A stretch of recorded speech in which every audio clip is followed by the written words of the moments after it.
Welcome to the Drowsy Astronaut, where tonight we explore one of the universe's most beautiful mysteries, how time itself moves at different speeds depending on where you are and how fast you travel.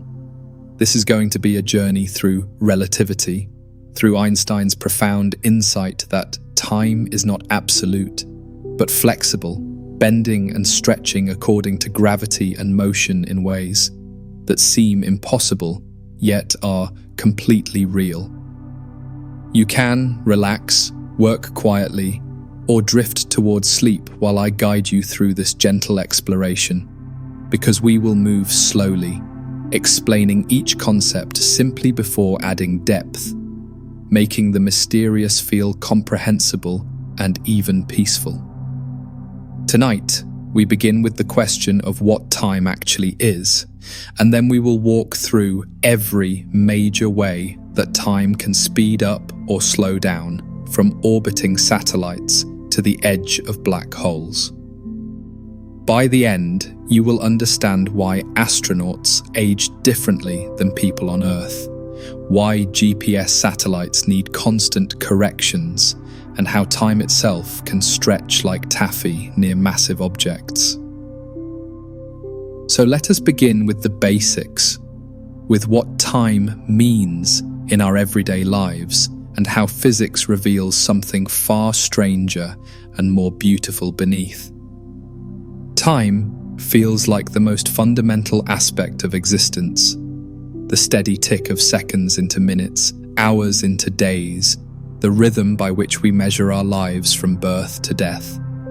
We experience time as a river flowing forward, always at the same rate, never stopping, never speeding up or slowing down, a constant backdrop against which everything else moves. But physics tells us this intuitive sense is an illusion, that time is not absolute but relative, not a fixed stage but a flexible dimension that responds to gravity and velocity.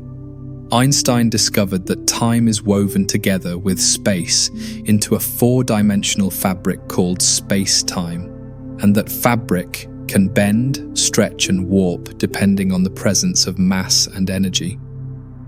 When we say time dilates, we mean it literally slows down or speeds up, that clocks tick at different rates depending on where they are and how fast they move through space.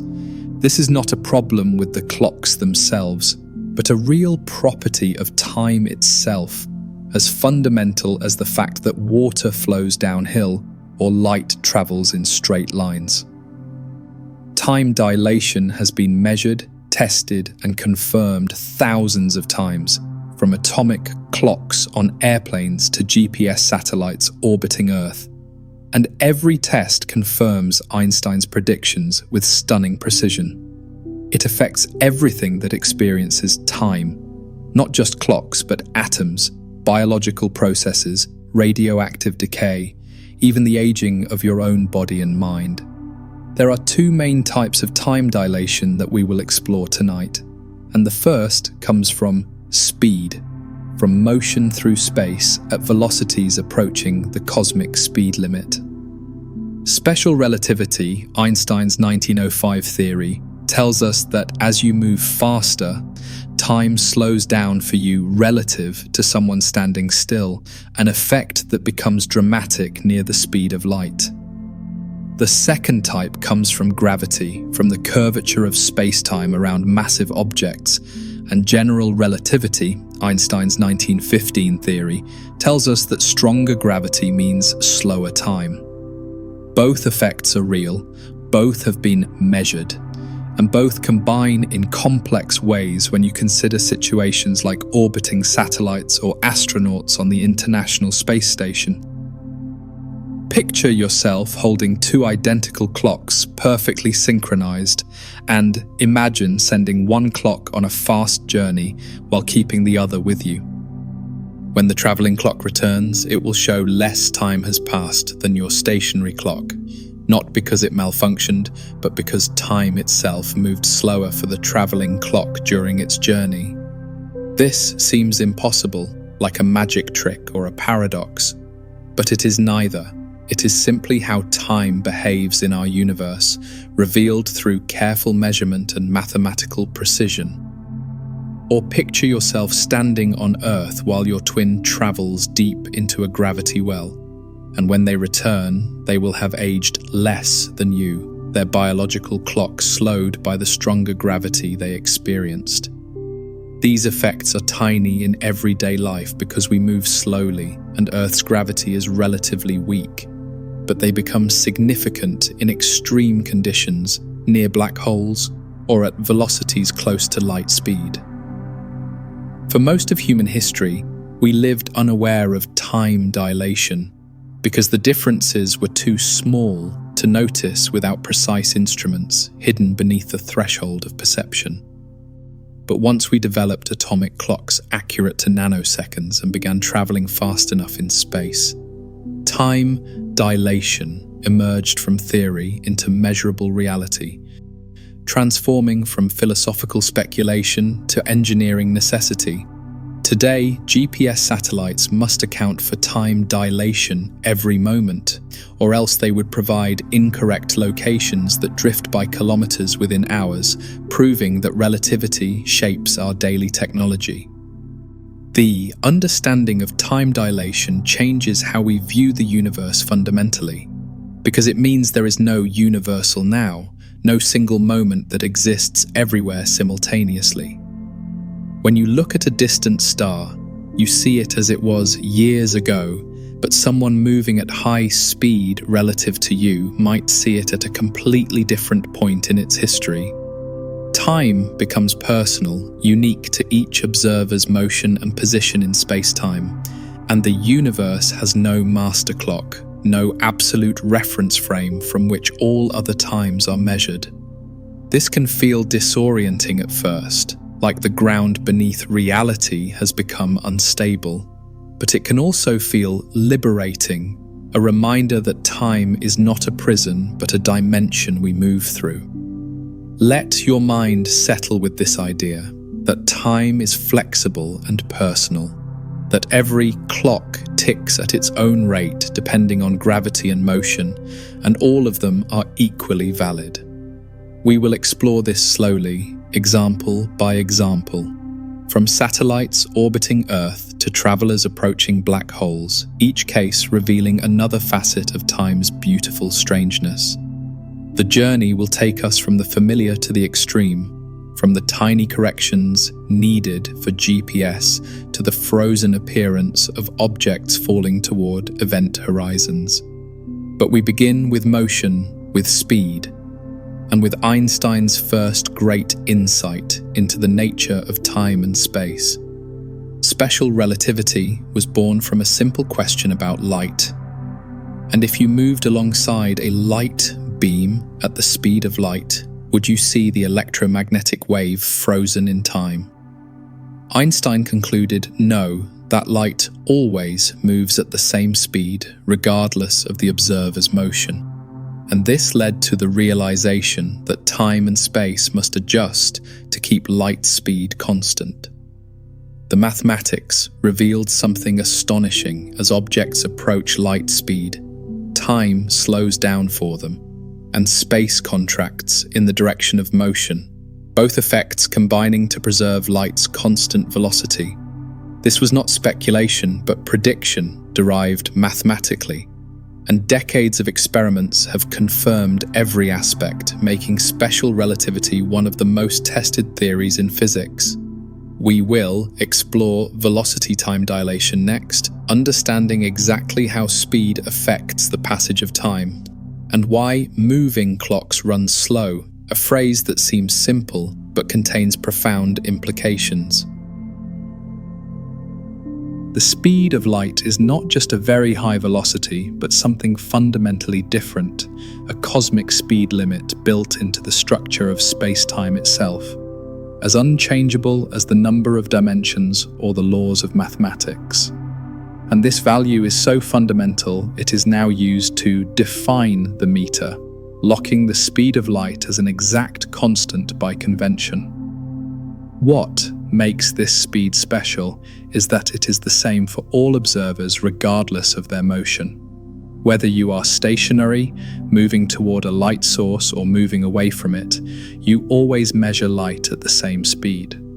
This constancy leads directly to time dilation and length contraction, because space and time must adjust themselves to keep light speed constant, warping and bending to preserve this fundamental symmetry. Imagine chasing after a beam of light, accelerating faster and faster. And in Newtonian physics, you would expect to catch up, seeing the light beam move slower relative to you. But this never happens, no matter how fast you travel. Light always recedes at exactly the same speed, and the universe accomplishes this by slowing your time and contracting your space. As your velocity increases, time for you slows down, and distances in the direction of your motion contract, both effects combining to ensure that when you measure light speed, you always get the same answer. The universe bends itself around the constancy of light speed, treating that speed as sacred, and time dilation is one of the mechanisms by which this protection operates. At light speed, if you could somehow reach it, time would stop completely for you, and distances in your direction of travel would contract to zero, making every destination infinitely far away and infinitely close simultaneously. For photons, which do travel at light speed, the entire journey is instantaneous. From their perspective, emission and absorption happen at the same moment, even if billions of years separate those events from our viewpoint. A photon, emitted from a distant galaxy 13 billion years ago, experiences no time during its journey to Earth. And from its point of view, the galaxy and our telescope are at the same location, distance having contracted to nothing. This timeless existence is alien to our experience, but it is the reality for anything traveling at light speed, where the normal rules of duration and distance cease to apply. Why can nothing with mass reach light speed? And the answer involves energy, because accelerating an object requires energy, and the faster it moves, the more energy is needed for each additional increment of speed. Near light speed, the energy required grows without bound, approaching infinity as you approach the speed of light, making it impossible to ever quite reach that ultimate velocity. This is not a technological limitation, but a fundamental law. You could harness the energy output of an entire star, and it still would not be enough to accelerate even a single atom to exactly light speed. The mass of the object effectively increases as it accelerates. Not that it gains matter, but that its resistance to further acceleration grows, becoming infinite at light speed and making further acceleration impossible. Only massless particles can travel at light speed, and in fact, they must travel at that speed. Photons, which carry light, and gluons, which mediate the strong nuclear force, have no mass and always move at exactly light speed. They cannot slow down or speed up. They are locked at that velocity. And from the moment of their creation to the moment of their annihilation, they travel at the cosmic speed limit without variation. If a photon could slow down, it would need somewhere to store the energy it loses. But having no mass means no way to store energy as motion, so the photon simply cannot exist at any speed other than light speed. This makes light fundamentally different from material objects, which can move at any speed below light speed, but can never reach or exceed it. Space itself can expand faster than light. And in fact, during cosmic inflation, the early universe expanded far faster than light speed.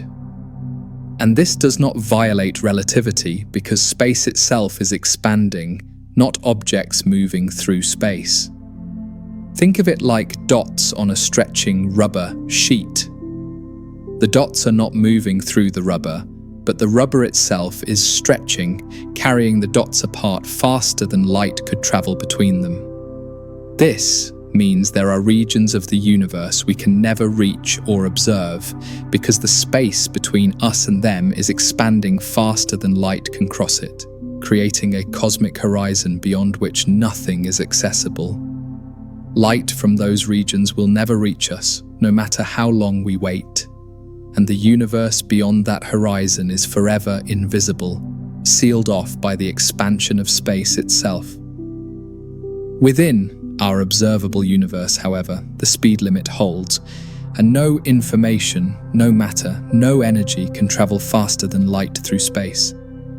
Quantum entanglement might seem like an exception, where measuring one particle instantly affects its entangled partner regardless of distance, but no information actually travels between them faster than light. The correlations were established when the particles became entangled, and measuring one merely reveals information that already existed without any signal traveling between the particles at the moment of measurement. This subtle distinction preserves causality and prevents faster-than-light communication, ensuring that special relativity remains intact even in the quantum realm. Picture light speed as a barrier embedded in the fabric of space-time, a wall that cannot be crossed but can be approached asymptotically, coming closer and closer without ever quite arriving. As you accelerate toward this barrier, time slows for you, space contracts, your mass effectively increases, and the energy required for further acceleration grows without bound, all conspiring to prevent you from reaching the limit. The universe seems designed to protect this speed limit, using multiple mechanisms that reinforce each other, ensuring that causality and the structure of space-time remain consistent and well-defined. This is not arbitrary, but necessary, because allowing faster-than-light travel would permit time paradoxes, where effects could precede their causes, creating logical inconsistencies that undermine the rational structure of physical law. So, the speed of light stands as the ultimate velocity, the cosmic speed limit that governs all motion, and time dilation is one of the consequences, the universe's way of enforcing this limit by slowing time for anything that moves. The faster you move through space, the slower you move through time, and at light speed, time stops completely, though only massless particles can achieve this state, and they experience it as timeless eternity, compressed into a single moment. For us, with our mass and our biological clocks, light speed remains forever out of reach. But we can approach it, and in doing so, we stretch time dramatically, experiencing far less time than stationary observers during our journey. This opens possibilities for interstellar travel, which we will explore later. But first, we must turn to the second type of time dilation, the slowing of time caused by gravity itself. The year 1905 marks one of the greatest intellectual revolutions in human history, when a young patent clerk named Albert Einstein published a paper that fundamentally changed our understanding of space, time, and motion. Special relativity emerged from Einstein's attempt to reconcile two seemingly contradictory ideas: that the laws of physics should be the same for all observers moving at constant velocity, and that light always travels at the same speed regardless of the motion of the source or observer.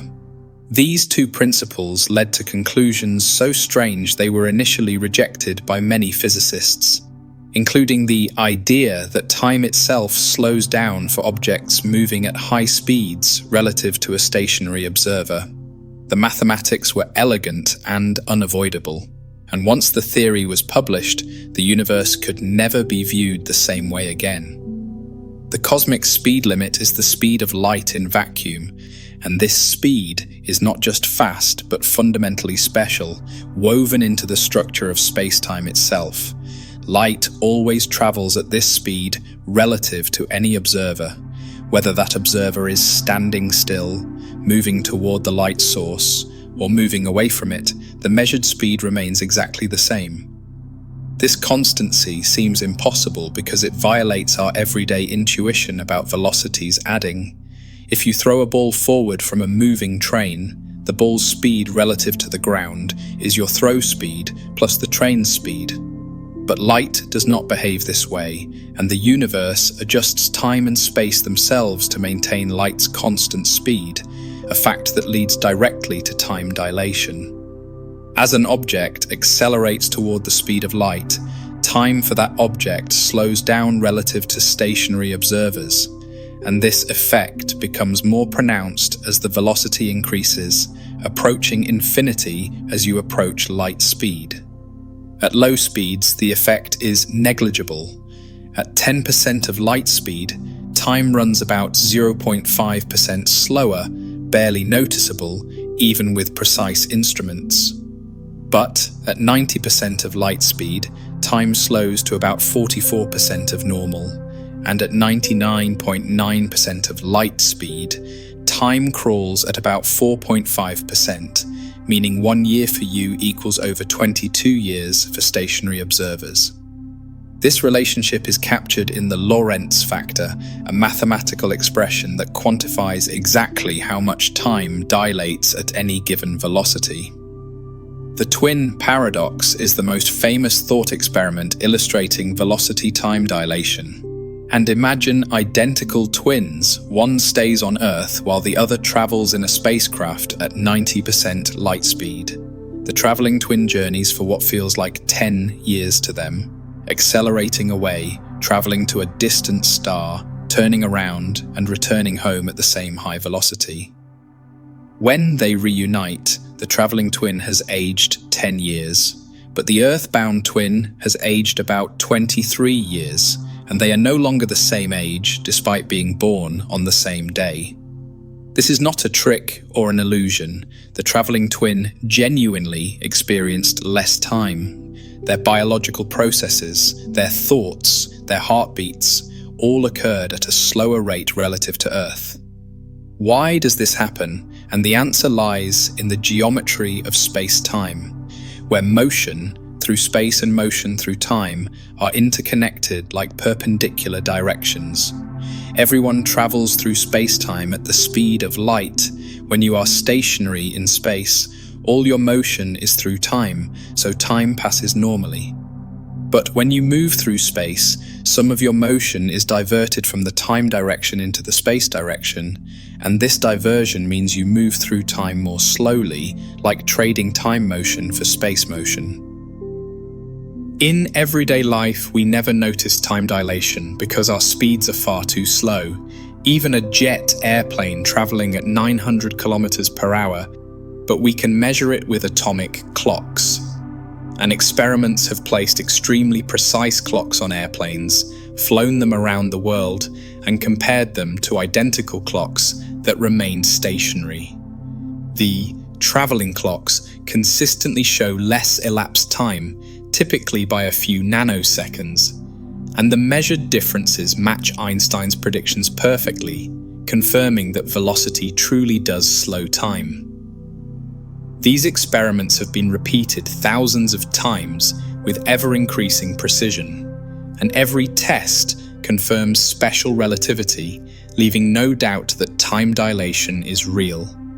Cosmic rays provide another beautiful proof because they produce particles called muons high in Earth's atmosphere, and these muons are unstable, decaying with a half-life of about 2.2 microseconds.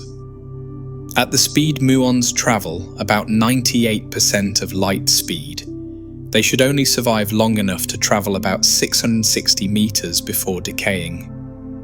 Yet, we detect muons at ground level over 10 kilometers below where they were created, which should be impossible if time passed normally for them. The solution is time dilation from the muons' perspective. Time passes slowly, so they experience only a fraction of Earth time during their descent, allowing them to reach the ground before decaying. Picture yourself aboard a spacecraft accelerating to 99% of light speed, where time inside the ship feels completely normal to you. Seconds tick by as always. But if you could look back at Earth through a magical telescope, you would see time on Earth moving much faster, people aging rapidly, years passing in what feels like months to you. Simultaneously, people on Earth watching you would see the opposite. Your movements appearing slowed, your clock ticking sluggishly, though you would not feel anything unusual inside your ship. This symmetry is crucial. Both observers see the other as time dilated, and the resolution comes from understanding that acceleration and deceleration break the symmetry, making the traveling twin genuinely younger upon return. The implications of velocity time dilation extend beyond thought experiments into practical reality, and particle accelerators routinely accelerate particles to 99.99999% of light speed, where time dilation becomes extreme.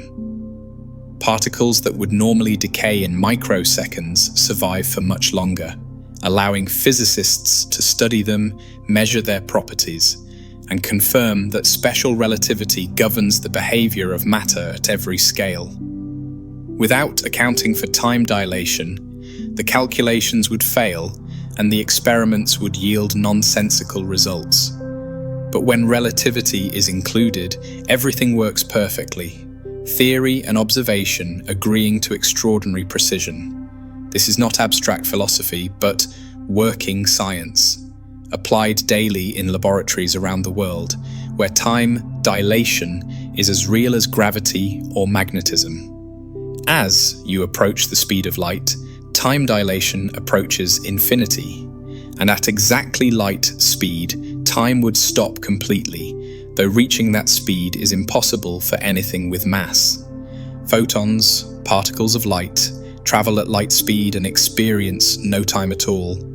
From a photon's perspective, its journey from a distant star to your eye is instantaneous, occurring in zero time.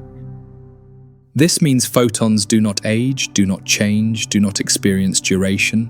They are emitted and absorbed in what is, for them, the same moment, even if billions of years pass from our perspective. The universe looks very different depending on your velocity, and the faster you move, the more time compresses, until at light speed, past, present, and future collapse into a single eternal now.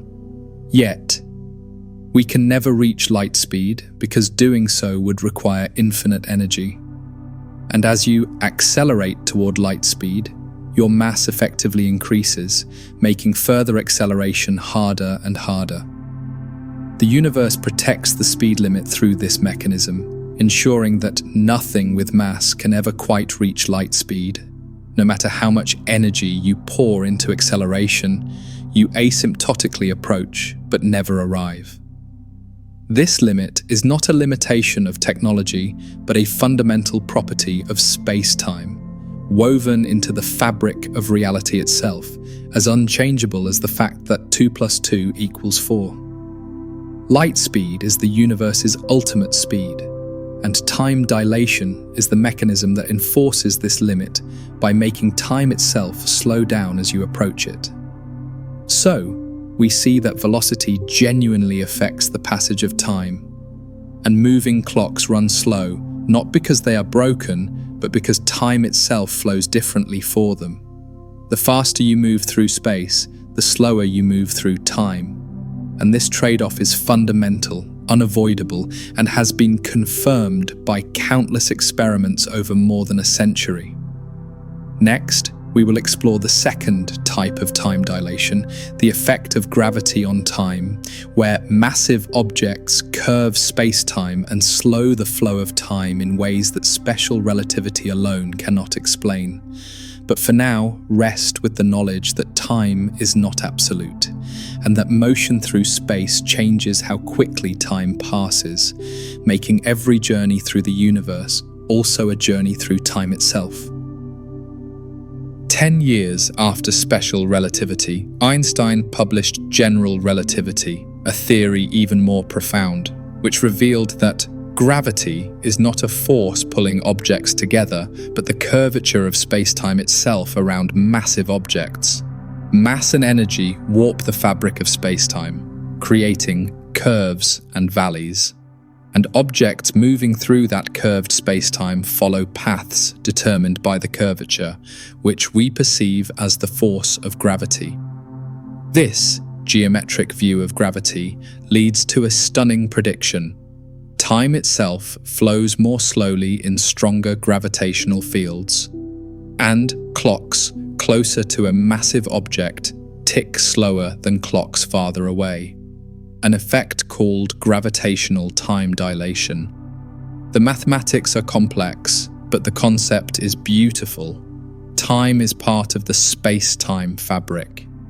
And when that fabric curves, time bends along with space, slowing down in the valleys and speeding up on the heights. Earth's gravity is relatively weak on cosmic scales, but even here time dilation is measurable.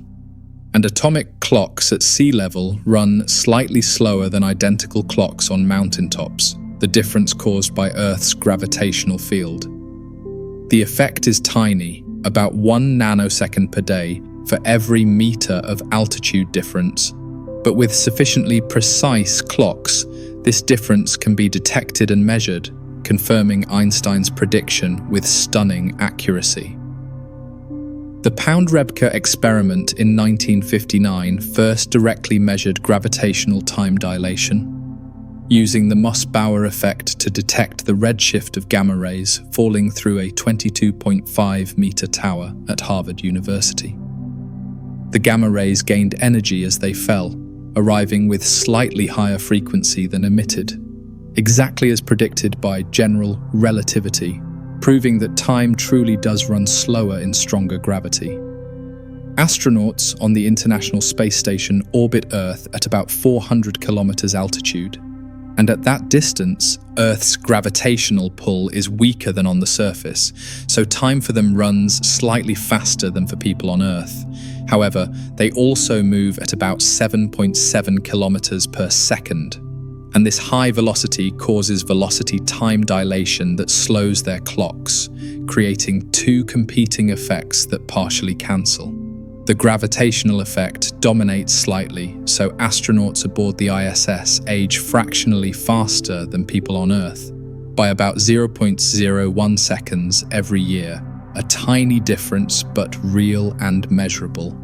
For longer missions farther from Earth, the effect would be more pronounced, and astronauts traveling to Mars would age noticeably more than mission control personnel on Earth, experiencing both less gravity and spending months in transit. Why does gravity slow time? And the answer lies in the curvature of space-time itself, where stronger gravity means deeper curvature, and deep curvature stretches the time dimension just as it curves space. Imagine space-time as a rubber sheet stretched flat, and placing a massive object on it creates a depression, a valley where the sheet curves downward, and time flows more slowly at the bottom of that valley than up on the flat edges. Objects near the massive object are deep in the valley where time is slow, while distant observers far from the object are up on the flat region where time flows normally, creating a difference in how fast clocks tick. This is not metaphor, but mathematical reality. The equations of general relativity quantify exactly how much time slows based on gravitational potential, making precise predictions that match every observation. On Earth's surface, we sit at the bottom of a shallow gravitational well, and time runs about 0.007% slower than it would in empty space, far from any massive object, a negligible difference for most purposes. But on the surface of more massive objects, the effect grows dramatically, and on a white dwarf star with mass comparable to Earth's but compressed to Earth's size, time runs about 30 seconds slower per hour compared to distant space. On a neutron star, the effect is even more extreme. with time running roughly 30% slower at the surface than far away, meaning 1 hour on the neutron star equals about 85 minutes for distant observers. And near a black hole's event horizon, time slows to a crawl, approaching zero as you approach the horizon, making the region near a black hole the ultimate realm of time dilation. Gravitational time dilation affects everything, not just clocks, but all physical processes, including chemical reactions, biological aging, radioactive decay, even the frequency of light waves. Light climbing out of a gravitational well loses energy. And because light's energy is proportional to its frequency, the light shifts toward lower frequencies, toward the red end of the spectrum, an effect called gravitational redshift. This redshift is not from motion like Doppler shift, but from climbing against gravity. And astronomers observe it in the spectra of light from white dwarfs and neutron stars, confirming that time truly runs slower on those dense objects. The same effect works in reverse. Light falling into a gravity well gains energy and blue shifts, but from the perspective of someone deep in the well, their time is running slower, and distant light appears blue shifted to them. Imagine standing on the surface of a neutron star where gravity is billions of times stronger than Earth's. And if you could look up at the distant universe, you would see everything moving in fast forward, time racing by at breakneck speed. What feels like 1 hour to you would correspond to 85 minutes passing for distant observers. And if you watched a clock floating far from the neutron star, you would see its minute hand moving 40% faster than your own clock's hand. Meanwhile, distant observers watching you would see the opposite. Your movements appear slowed, your clock ticking lazily, everything about you running in slow motion as if you were stuck in thick syrup. This reciprocal effect is similar to velocity time dilation. Each observer sees the other as time dilated. But unlike velocity dilation, gravitational dilation has a clear hierarchy. Lower in the gravity well means slower time, a relationship everyone can agree on. The practical implications of gravitational time dilation extend into technology we use daily, and GPS satellites must account for both velocity and gravitational time dilation to provide accurate positioning information.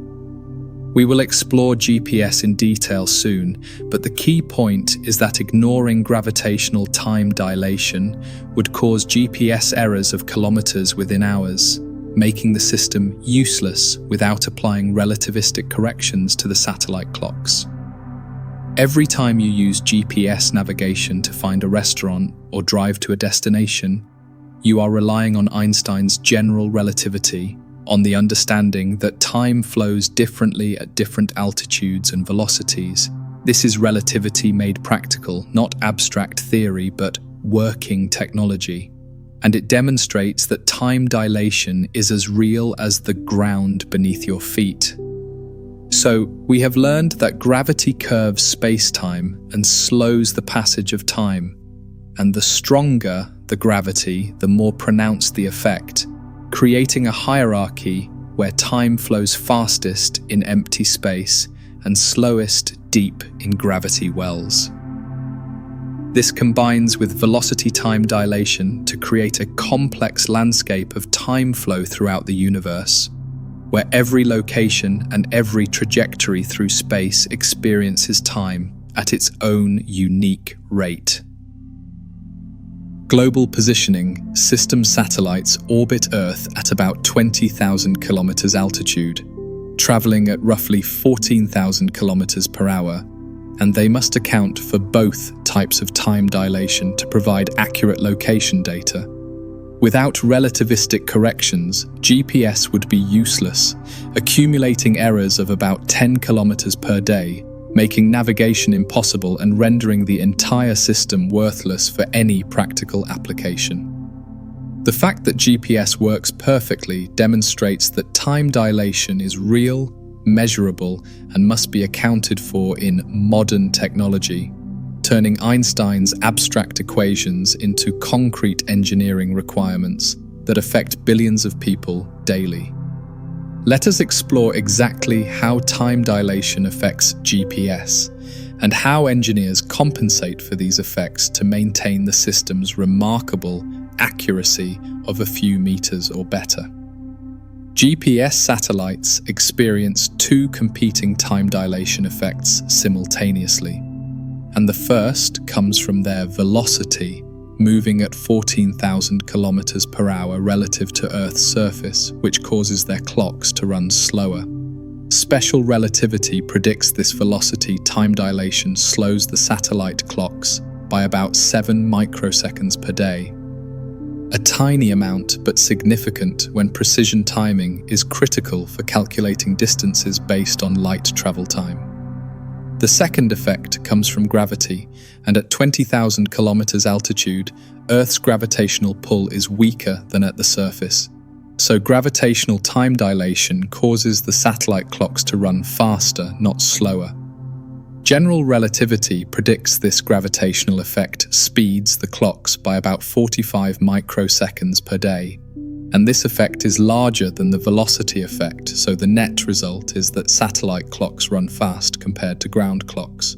The two effects partially cancel but do not fully cancel, leaving a net gain of about 38 microseconds per day for the satellite clocks compared to identical clocks on Earth's surface. This might seem negligible, but GPS works by measuring the time it takes for radio signals to travel from satellites to receivers, and those signals travel at the speed of light, so even microsecond errors translate into kilometers of position error. 38 microseconds per day means the satellite's clocks gain about 38 millionths of a second, and multiplying that by the speed of light gives a distance error of about 11 kilometers per day, making GPS navigation impossible without correction. Engineers solve this by adjusting the satellite clock rates before launch, pre-programming them to tick slightly slower than they naturally would, so that once in orbit experiencing relativistic effects, they tick at exactly the right rate compared to Earth. A tiny adjustment that perfectly compensates for time dilation, ensuring the clocks stay synchronized with ground stations. This pre-compensation works beautifully, and GPS receivers can determine your position to within meters, all because engineers understand and account for how time flows differently at different altitudes and velocities. Additional corrections are applied continuously by ground control stations, which monitor the satellite clocks and send updates to account for small variations and ensure long-term accuracy. These updates account for orbit eccentricities, because satellites do not maintain perfectly circular orbits, and their altitude varies slightly, causing their gravitational time dilation to fluctuate. The system also accounts for Earth's rotation, the satellite's changing positions relative to ground stations, and atmospheric effects that delay radio signals, creating a comprehensive model of how signals propagate and time flows throughout the system. Without Einstein's theories, none of this would work, and GPS stands as one of the most practical applications of relativity, affecting navigation, telecommunications, financial transactions, and countless other technologies. Every smartphone, every car navigation system, every aircraft and ship relies on GPS, and all of them depend on relativistic corrections to function properly, making time dilation a part of everyday life. When you check your location on a map app, you are seeing the results of calculations that account for how time flows differently in orbit versus on the ground, Einstein's equations running invisibly in the background. The fact that GPS works is itself proof that time dilation is real, not theoretical speculation, but measured reality. as solid and dependable as any other physical law. This transforms relativity from abstract physics into tangible utility, something you can hold in your hand and use to find your way, a beautiful marriage of theory and practice. Other systems also account for time dilation, though less visibly, and particle accelerators must calculate relativistic effects to predict where beams will go and when particles will decay. Telecommunications satellites, GPS alternatives like GLONASS and Galileo, and even some financial systems that require precise timestamping, all incorporate relativistic corrections to maintain accuracy and synchronization. Atomic clocks used to define international time standards are compared at different altitudes, and the comparisons must account for gravitational time dilation to ensure the clocks actually measure the same time, despite being at different locations. Time itself has become a technological resource, and managing it requires understanding how gravity and motion affect its flow, turning Einstein's insights into engineering requirements. Picture yourself as a GPS satellite orbiting high above Earth, where your atomic clock ticks slightly faster than identical clocks on the ground below, time flowing more swiftly in the weaker gravity. If you could communicate with the ground in real time, you would notice your clock and their clocks drifting out of sync, gaining microseconds daily unless corrections were applied continuously. The engineers who designed GPS understood this, anticipating the relativistic effects before the first satellites launched, and their foresight ensured the system worked correctly from the beginning. A triumph of theory predicting practical necessity. This is how science works at its best. Theory guiding engineering, abstract equations solving concrete problems, and the universe revealing its secrets through careful measurement and clever application. So, GPS demonstrates that time dilation is not just theoretical but practical and necessary, affecting technology we use every day, and proving Einstein right with every navigation query and every location fix. The satellites orbit in a different time stream than we do, their clocks ticking at a different rate, and only by understanding this difference can we synchronize their measurements with our needs. Next, we will explore how time flows differently on other planets in our solar system, comparing clocks on Mercury, Mars, Jupiter, and beyond, seeing how gravity shapes the passage of time across our cosmic neighborhood. But for now, rest with the knowledge that relativity is real and practical, woven into the technology that helps you navigate the world, a daily reminder that time is more flexible than common sense suggests. Time flows at different rates on each planet in our solar system, because each world sits at a different depth in the sun's gravitational well and has its own gravity affecting clocks on its surface. Mercury orbits closest to the sun, sitting deepest in the solar gravity well. And this stronger gravity means time on Mercury's surface runs slightly slower than time on Earth's surface, a small effect but real and measurable. Mars sits farther from the sun and has weaker surface gravity than Earth, so time on Mars runs slightly faster than on Earth, both from reduced solar gravity and from Mars's weaker gravitational pull.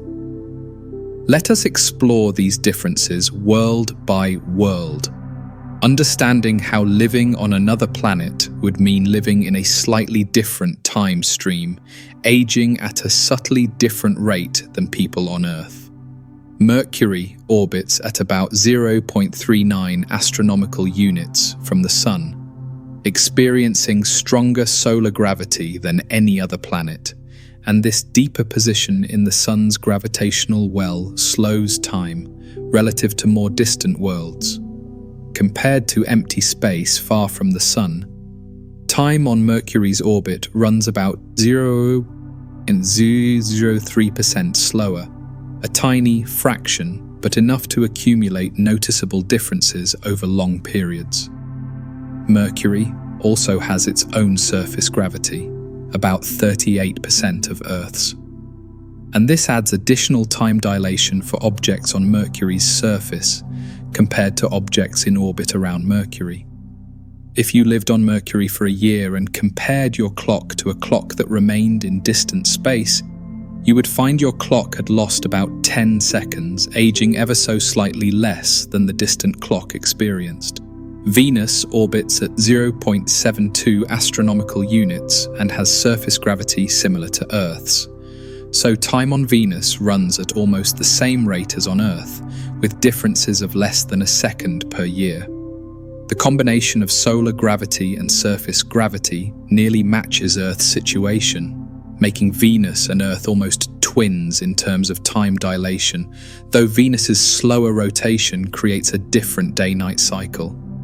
Mars, at 152 astronomical units, experiences weaker solar gravity than Earth, and its surface gravity is only 38% of Earth's, both effects making time on Mars run slightly faster than on Earth. The difference is small, about 1 second faster per Earth year. So if you lived on Mars for 50 years, you would age about 50 seconds more than someone who remained on Earth.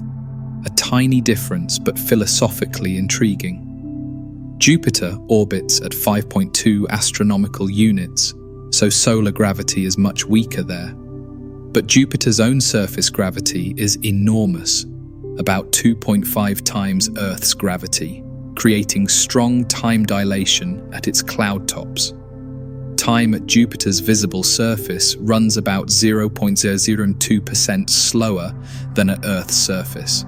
And if you could somehow stand on Jupiter's clouds for a year, you would age about 6 seconds less than someone on Earth. Saturn, at 9.5 astronomical units, has weaker surface gravity than Jupiter, about 1.1 times Earth's. And the combination of distance from the Sun and modest surface gravity makes time on Saturn similar to Earth's, differing by less than a second per year.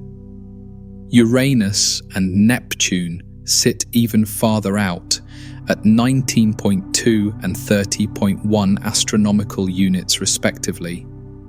And their weaker gravity and vast distance from the Sun mean time flows very nearly at the baseline rate of empty space. White dwarfs are not planets, but they demonstrate extreme gravitational time dilation, because these stellar remnants pack about the Sun's mass into a sphere the size of Earth, creating intense surface gravity. Time on a white dwarf surface runs about 0.03% slower than far from the star, which translates to about 30 seconds lost per hour, or roughly 12 minutes per day, a dramatic difference visible to any observer. If you stood on a white dwarf and looked up at the universe, you would see distant events unfolding slightly faster, time accelerated by the difference between your deep gravity well and the shallower wells elsewhere. This effect becomes even more pronounced on neutron stars, where time can run 30% slower than distant space, and approaching a black hole, time slows toward infinity, approaching zero at the event horizon. So, each world in our solar system exists in its own time stream, with clocks ticking at slightly different rates depending on gravity and distance from the Sun, creating a patchwork of time across the planets. The differences are small in our solar system, but they are real, measurable with precise clocks, and they demonstrate that time is not universal but local, dependent on where you are and how deep you sit in gravity wells. If humanity establishes colonies on Mars, the Moon, and other worlds, we will need to account for these differences when coordinating activities, synchronizing clocks, and comparing records across multiple worlds.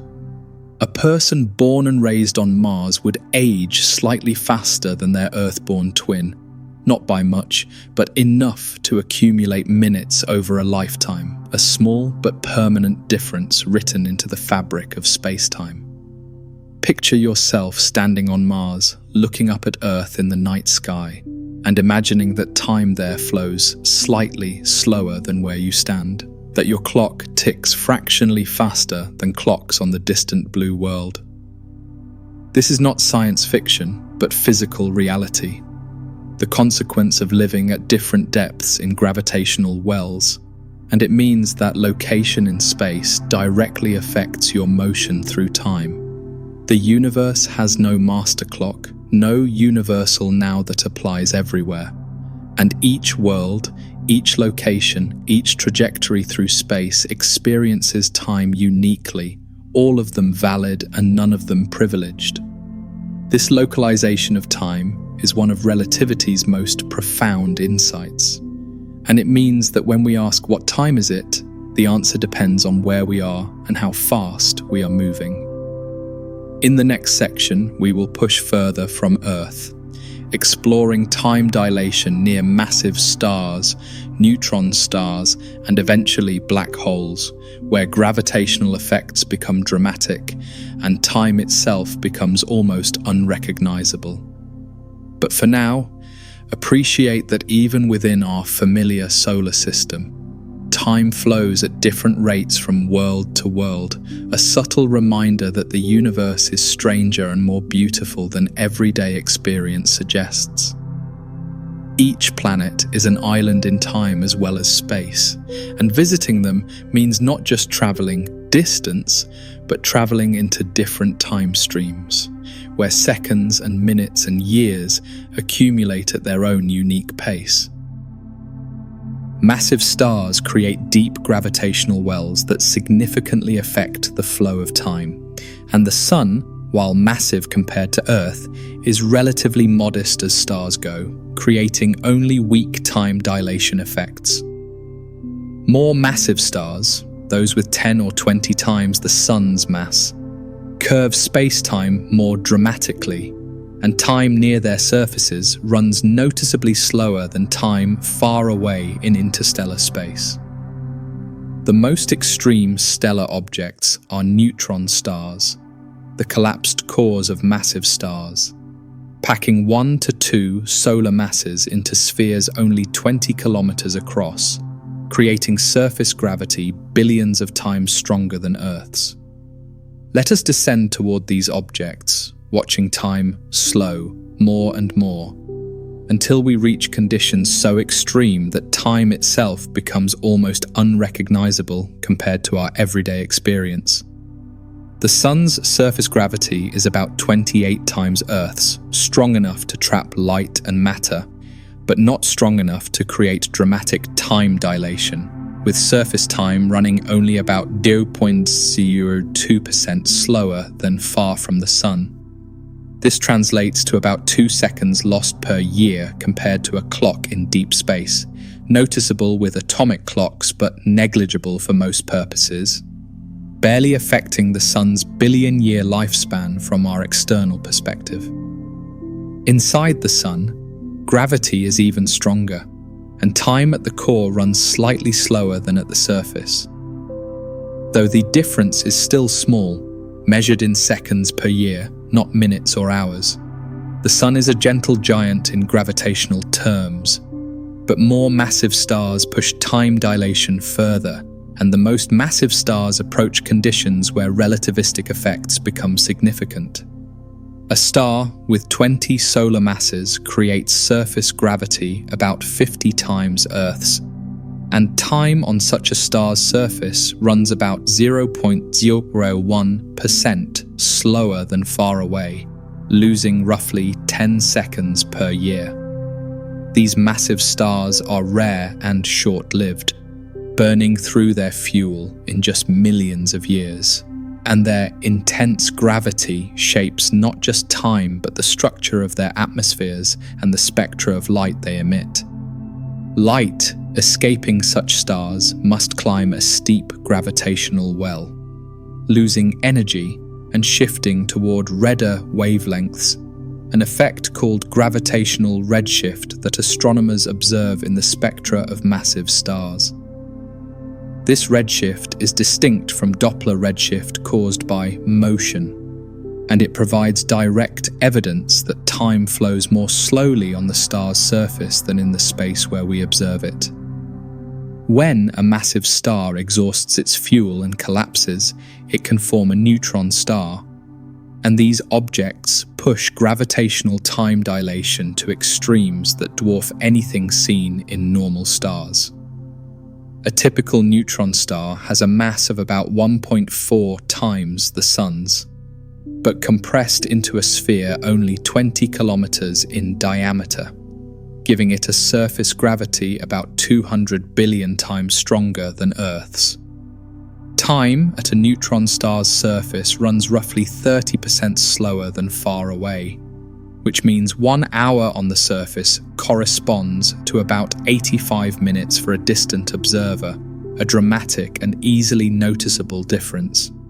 This is no longer subtle. Clocks on the neutron star and clocks far away would visibly diverge, with the neutron star clock lagging further and further behind, losing minutes per hour, hours per day, piling up significant differences rapidly.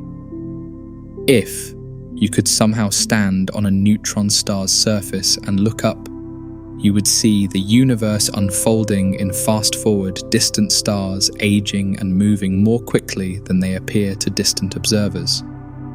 What feels like 1 minute to you would correspond to 85 seconds passing for the universe around you.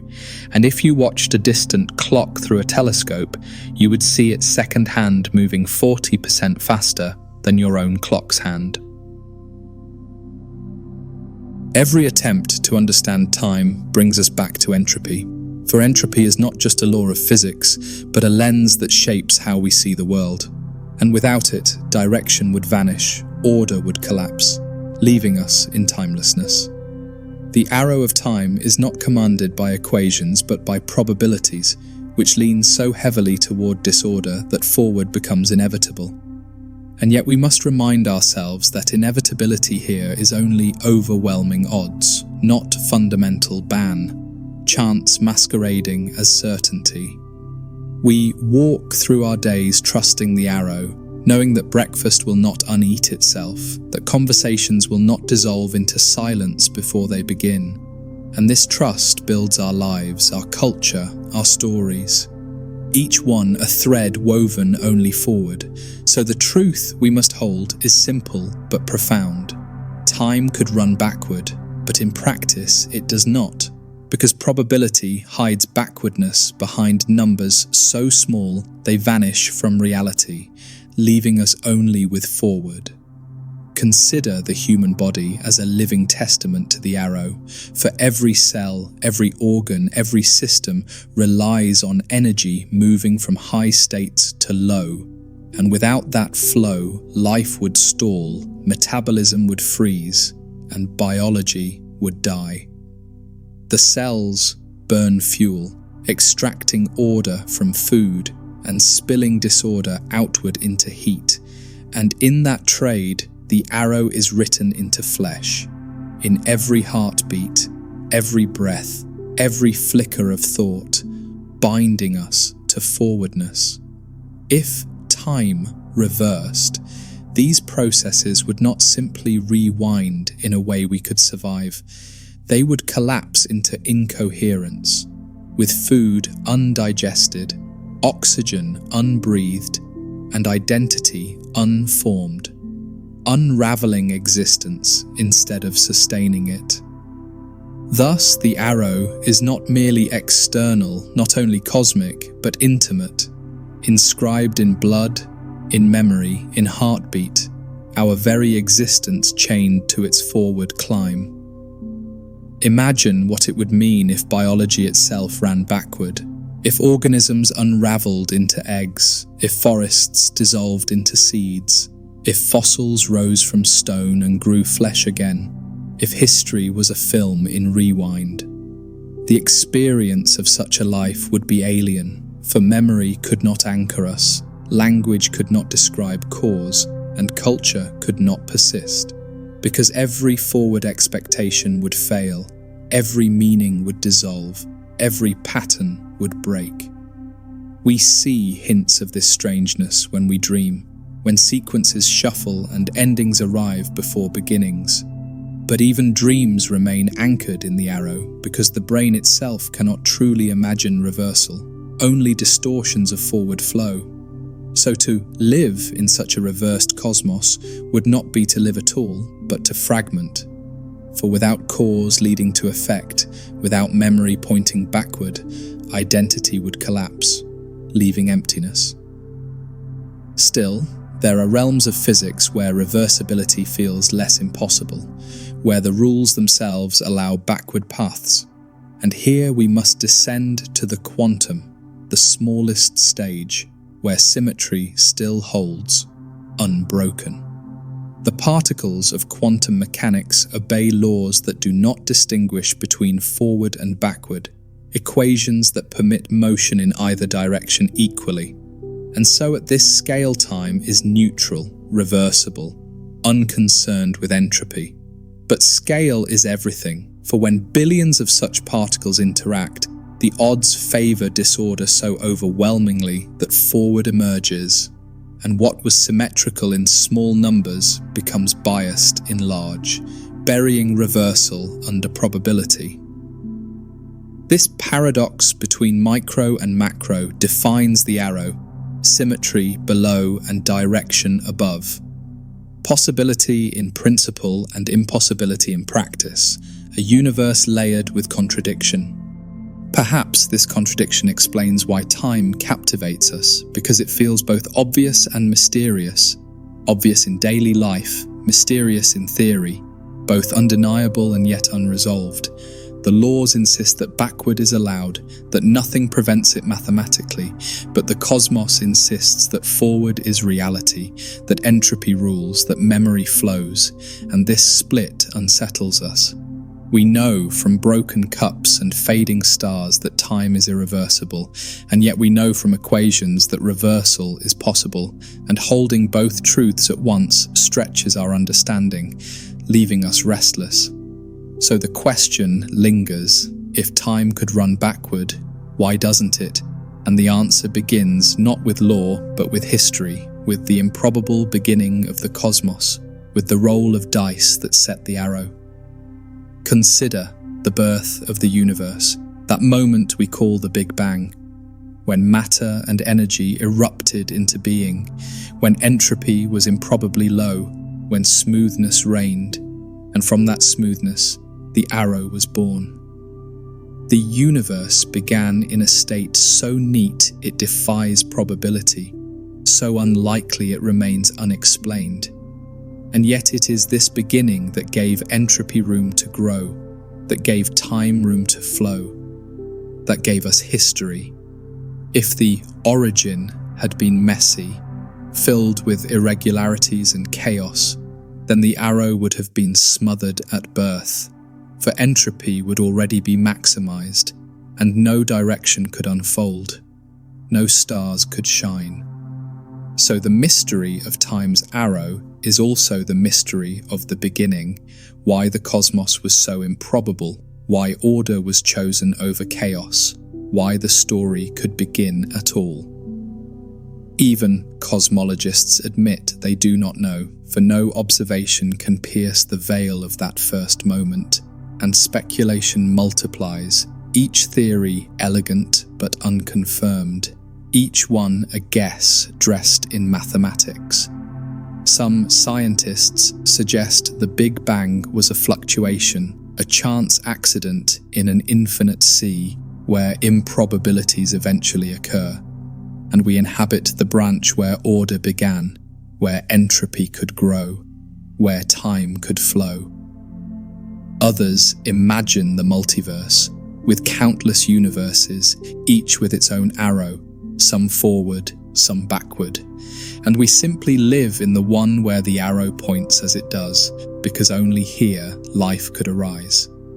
But the truth is that none of these speculations are proven, and the origin of the arrow remains unsolved, a riddle that underlies all physics, a mystery we still chase, an unanswered question at the root of being. Still, we can step back to our own cosmos and see how the arrow has shaped everything since. How stars, galaxies, and black holes tell its story. How entropy writes their fates. How time leaves scars. A supernova is irreversible, scattering matter in explosions so vast they forge new elements. And no symmetry can reverse such an event. No probability can gather every atom back, for disorder has already claimed them. The ashes of those stars, the elements in our bodies, are living proof of irreversibility. Each atom forged in forward burning, each molecule assembled in history that cannot be undone, each breath proof of time's direction. So when we breathe the arrow. When we think with entropy. When we live within forwardness. And all of existence is written in one direction, carved by probability. Perhaps this is why myths and dreams of reversal run so deep in us, because we long to undo loss, to retrieve what entropy has stolen, to reverse endings, to soften mortality with imagination. In stories, we play with backward time, from prophets who glimpse tomorrow to films that unwind events. And in these tales, we resist the arrow, if only in thought, if only in art. But the truth is that no myth can change physics, no dream can undo entropy, no wish can alter probability, and though imagination is free, reality holds firm, and the arrow does not bend. Still, the value of these dreams is real, for they reveal our yearning, they show how deeply direction shapes us, and they remind us that without finality, there would be no meaning, no weight to love or loss. Now, the puzzle grows sharper, for we see that time could in principle reverse, yet in practice it never does. And this tension is the heart of the question, the reason we ask it at all, the paradox we cannot ignore. The equations are symmetrical, but probability is not, and it is this tilt that creates reality. This tilt that gives us history, this tilt that makes the arrow absolute, in practice, if not in law. So the answer we glimpse is layered. Time is neutral at its core, directional in its outcome, reversible in equations, irreversible in reality, possible in principle, impossible in life. And the reason for that impossibility lies in the beginning, in the improbable order that tilted probability forward, and in the overwhelming odds that keep it there forever, denying reversal. Still, we must ask what this means for meaning itself.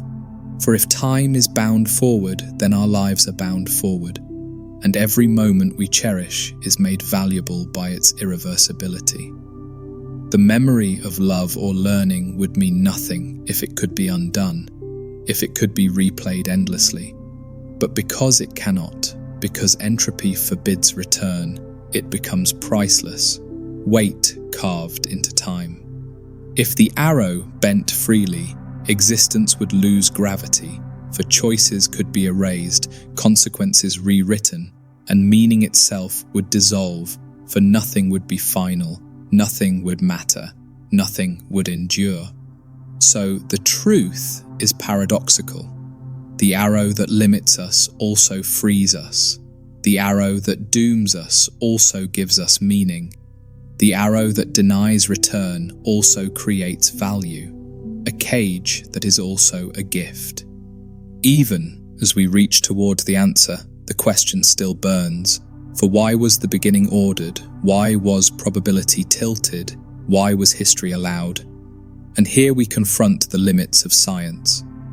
The cosmos itself may hold the answer beyond our reach, hidden in the first instant, beyond telescopes, beyond mathematics, a truth locked away where we cannot see, where we cannot test, where mystery remains.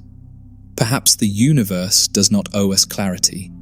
Perhaps it simply is, and its improbability is the reason we exist, and the arrow is the price we pay for life, for story, for the chance to wonder. So we accept the arrow even as we question it. We accept entropy even as we resist it. For in forwardness we find meaning, and in meaning we find peace, even if the mystery remains unsolved. Every moment we have traced so far has shown entropy as the sculptor of the arrow, but now we must look deeper into the stage where entropy plays. For the fabric of space-time itself carries the story, bending under gravity, stretching under expansion, shaping how time flows. The theory of relativity revealed that time is not an absolute river flowing identically everywhere, but a dimension woven with space, and that motion, gravity, and energy bend it, slow it, stretch it, turning flow into geometry. We learned that near massive objects, time ticks slower, and that for fast-moving travelers, time lengthens. And these effects are real, measurable, undeniable, bending our very sense of sequence. So the arrow of time is not only about entropy's climb, but about the shape of space-time. For relativity tells us that time is woven, curved, and relative, not flat and universal. Consider then what reversal would mean in such a fabric. For if time bent backward locally while space held forward, contradictions would erupt, and the geometry itself would break, twisting cause into paradox, unraveling the stage of physics. The laws of relativity allow us to imagine closed, time-like curves, loops where one could return to a past moment. But such loops create contradictions so profound that nature seems to resist them, forbidding their reality. If we travelled a closed curve, we could meet ourselves, speak before speaking, arrive before departing. And though equations allow the geometry, probability and causality forbid the paradox, smothering reversal under logic. Thus, the universe seems to guard the arrow not only with entropy, but with consistency. For without forwardness, events would devour themselves, meaning would collapse, and cause could not exist. Still, black holes tempt us again, for inside their horizons, relativity bends space-time into extremes, and near these extremes the arrow appears unstable, direction blurred, forwardness shaken by gravity's grip.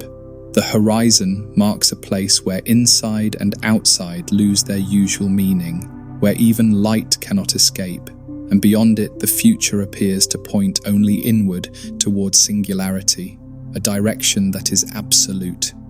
Yet the arrow there still marches forward, entropy still rises, and the singularity is not a beginning but an end, not a return but a culmination, not reversal but collapse.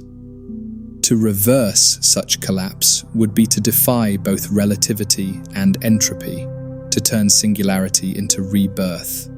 And though some theories dream of bounces or cycles, none erase the arrow, none make it run backward.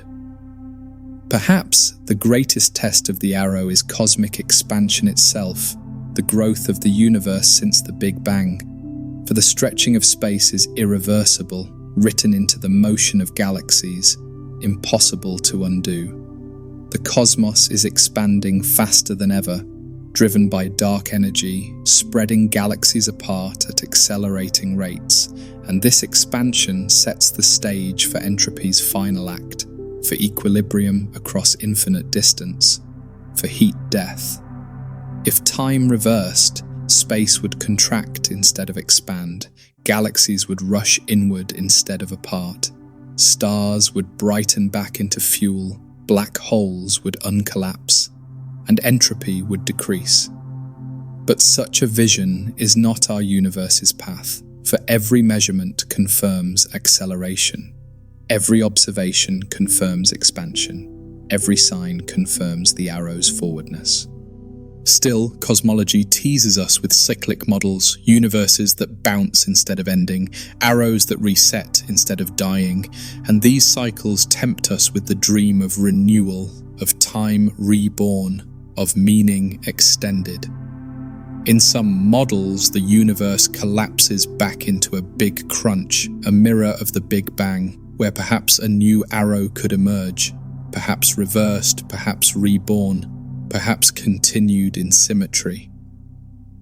Other ideas suggest universes bubble endlessly, each one beginning with a low entropy state, each one unfolding its own arrow. And so backward time might exist elsewhere, but not here, not now, never for us. So the answer again sharpens. Backward time is possible in mathematics, but forward time is the story we inhabit. And only by forwardness can complexity, life, and meaning arise. Now, let us dive into the philosophy beneath, for time is not only a physical dimension but an experiential weight. And we must ask why we feel its arrow so strongly when equations care so little, when symmetry reigns below. The consciousness we carry depends on memory, and memory depends on irreversible traces in the brain. And so, awareness itself is bound to entropy, chained to disorder's rise, built upon forwardness. If time reversed, awareness would collapse because memory would erase itself, identity would vanish, and a conscious being could not survive reversal, for the very conditions of thought would break, leaving silence. So the truth is that the arrow is not only physical but psychological, not only cosmic but human, a dual law that binds stars and minds alike, binding meaning to physics, inseparably. Consider the role of probability once more, for it is probability that hides reversal, that tilts the dice toward forward, and the mathematics of large numbers that makes impossibility out of possibility, finality out of chance. A deck of cards can shuffle back to order in principle, but in practice the odds are astronomical, and so time could reverse in principle, but in practice it does not, and the arrow emerges. This logic means that what feels like law is only likelihood, and yet likelihood is enough to govern the cosmos, enough to build galaxies and people, enough to turn possibility into permanence. So the arrow is not a decree, but a weight of chance, and this weight is heavier than mountains, heavier than stars, so heavy it crushes backwardness into absence, leaving only forward in sight. Even the paradoxes of time travel show us this truth. For though equations allow closed loops, probability and consistency forbid them, and the contradictions they breed are warnings, not invitations, barriers instead of doors. The grandfather paradox asks what happens if you change the past, and every answer collapses into absurdity.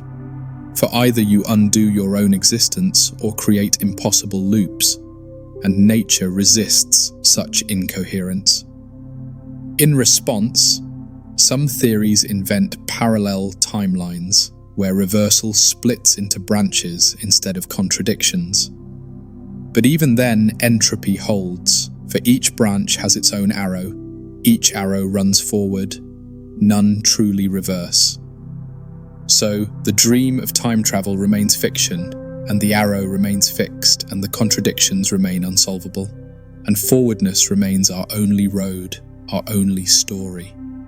Perhaps, then the deeper answer is that the arrow is woven into every level of existence, from the smallest collisions to the fate of the cosmos, from neurons to galaxies, from memory to expansion, a law that emerges everywhere.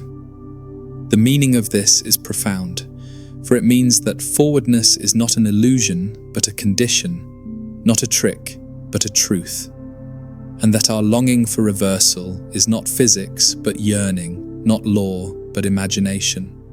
If time could run backward, it would not grant us healing or youth or resurrection. It would dismantle identity, erase coherence, collapse meaning, and no life could persist. So the gift of the arrow is paradoxical. It denies us return, but gives us narrative. It denies us reversal, but gives us significance. It denies us control, but gives us value. Still, questions linger about what lies beyond, whether entropy's climb is eternal, whether the arrow's rule is final, or whether deeper truths remain hidden, truths we cannot yet see, truths that could reshape our understanding. Some physicists suspect that at the quantum gravity level, near the Planck scale, time may not exist at all, but may emerge as an approximation. And if so, the arrow is not fundamental, but emergent, fragile, born from deeper laws. In that vision, time is a construct, a shadow cast by more fundamental processes, and the arrow is only a reflection of probabilities in a larger framework, a temporary feature, not an eternal law, a surface, not a core. If this idea is true, then backward time is not impossible but irrelevant, for time itself may not be basic, and what we call forward and backward may dissolve into something deeper, unnamed, beyond our language. Now, we can sense the layers converging, physics and philosophy intertwining, probability and meaning aligning, and the arrow of time stands revealed as more than mechanics, more than entropy, more than chance. The cosmos flows forward not because it must, but because it began ordered and had room to climb. And this climb wrote direction into existence, carved it into stars and people, into galaxies and thought. We live within this climb, and though we dream of reversal, though we imagine backwardness, though we long for second chances, the arrow holds firm, guiding us one way only, binding us to its story. So the answer grows clearer. Time could in principle run backward, but in practice it does not. And in that refusal lies both our limitation and our meaning, our fragility and our value. Every discussion of time eventually collides with information, for information is the record of events, the footprint of entropy. And without records, there would be no past, no story, no memory, only an eternal blur. The truth is that entropy and information are two sides of the same coin, each rise in disorder creating traces, each trace marking direction. And in those traces we see forwardness written, unavoidable and permanent, stitched into the fabric of existence. We know that when a cup shatters, the fragments hold more information than the whole, more arrangement, more complexity. But none of it can reform into the simple unity again, because the probability tilts against it. The arrow chooses one side. So the laws of thermodynamics are not just about heat or matter, but about information itself. And the forward arrow is as much about knowledge as it is about energy, as much about record as it is about motion. Consider the strange paradox of forgetting.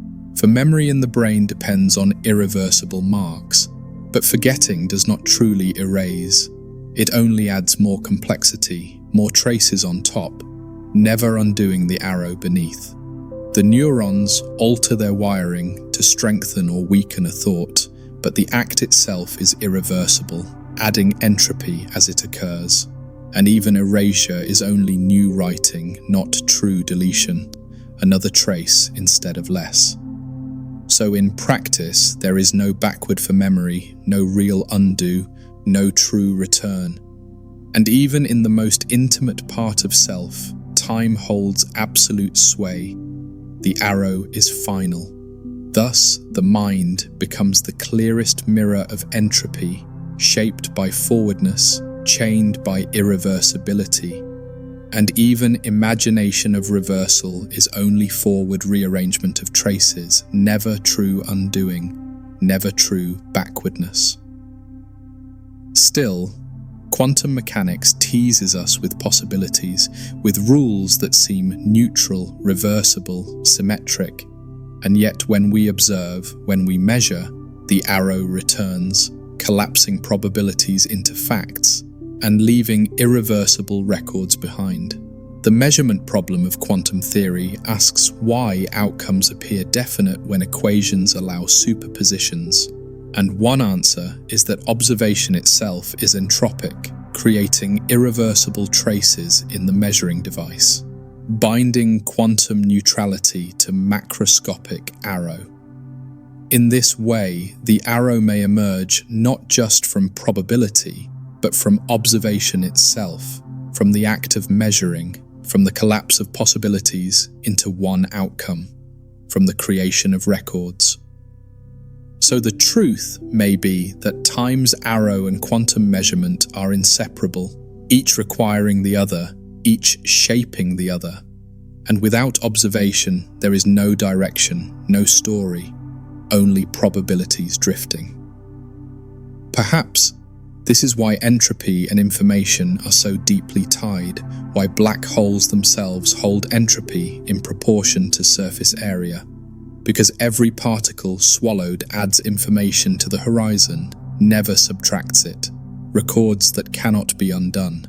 The horizon of a black hole becomes the universe's strangest notebook, a surface where information hides, never destroyed, never erased. And this makes black holes not only gravitational monsters, but informational prisons, irreversible to their core.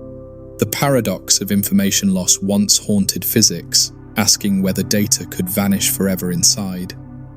But the modern consensus is that it is not lost, only scrambled, distorted, hidden, preserved irreversibly in entropy.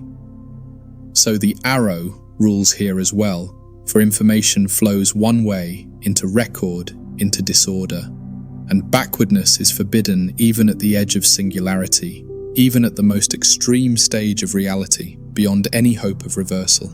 Now, imagine what reversal would mean for information itself, for every record would have to unwrite, every trace would have to vanish, books would unprint, memories would erase, fossils would dissolve, and the very archive of the universe would collapse.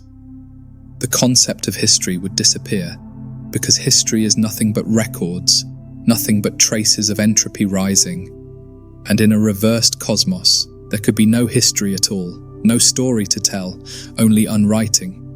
We depend on records so deeply that we forget they are entropy's children, that they exist only because events leave irreversible imprints, and to imagine them erased is to imagine the collapse of continuity, the collapse of self, the collapse of existence.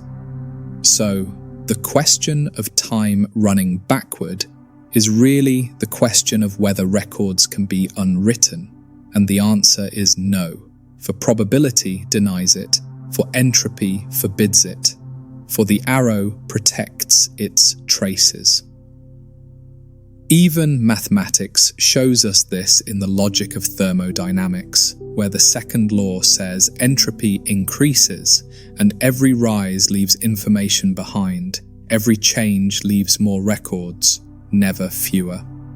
The formulas themselves are neutral, allowing for reversals in principle, but the second law emerges when probabilities are tallied, when all the possible microstates are counted, and the arrow appears. Thus, in theory, time could be reversed, but in practice, the overwhelming likelihood makes it impossible. And in practice, impossibility is enough. Impossibility is reality. Impossibility is law. So the arrow becomes not only a physical rule, but a probabilistic necessity. Not only heat, but information, not only energy, but records. A truth that expands into every corner of the cosmos. Still deeper lies the question of whether time itself is fundamental, or whether it too is emergent, a construct born of deeper laws. And here physics ventures into mystery, into theories we cannot yet test, into speculation. Some scientists argue that time is not basic, but emergent from entanglement, that space and time themselves arise from quantum information, that the arrow is an echo of deeper connections, not a primal law, not eternal. In this vision, the universe at its deepest level does not have time, only relationships, only patterns, only probabilities. And what we call forward and backward are shadows cast by these structures, illusions of emergence.